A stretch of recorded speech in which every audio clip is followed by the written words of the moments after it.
মুর্শিদাবাদের জঙ্গিপুর মহকুমার লক্ষ লক্ষ বিড়ি শ্রমিকের অধিকার রক্ষার দাবিতে আজ এক বিশাল পদযাত্রার সূচনা হলো। শনিবার সকালে ফারাক্কার নিউ ফারাক্কা এলাকা থেকে এই মিছিল শুরু হয়। কয়েক হাজার শ্রমিকের উপস্থিতিতে এই পদযাত্রা আজ মমরেজপুর ব্রিজে এসে শেষ হওয়ার কথা। শ্রমিক সংগঠনগুলোর পক্ষ থেকে মূলত চারটি প্রধান দাবিকে সামনে রেখে এই আন্দোলনের ডাক দেওয়া হয়।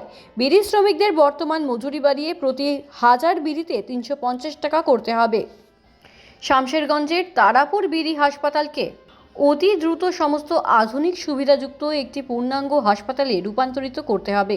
বিড়ি শ্রমিকদের জন্য বন্ধ হয়ে যাওয়া পরিচয়পত্র প্রদান প্রক্রিয়া পুনরায় চালু করতে হবে। বিড়ি ওয়েলফেয়ারের অধীনে থাকা সমস্ত বন্ধ হয়ে যাওয়া সরকারি স্কিম ও সুযোগ সুবিধা পুনরায় চালু করতে হবে। আন্দোলনকারীদের দাবি, গত কয়েক বছর ধরে মজুরি সেভাবে বাড়েনি, উল্টো পিএফ এবং অন্যান্য সরকারি সুযোগ সুবিধা থেকে বঞ্চিত হচ্ছেন শ্রমিকরা। তারাপুর বিড়ি হাসপাতালের বেহাল দশার কারণে সঠিক চিকিৎসা পাচ্ছেন না তারা।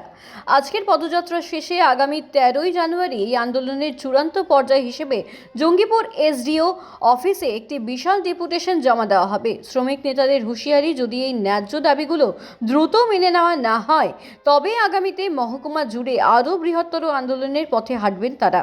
এই পদযাত্রাকে কেন্দ্র করে আজ এলাকায় ব্যাপক উৎসাহ লক্ষ্য করা যায়। সাধারণ শ্রমিকদের বক্তব্য, পেটের দায়ে লড়াই করছি, দাবি আদায় না হওয়া পর্যন্ত আমরা থামব না।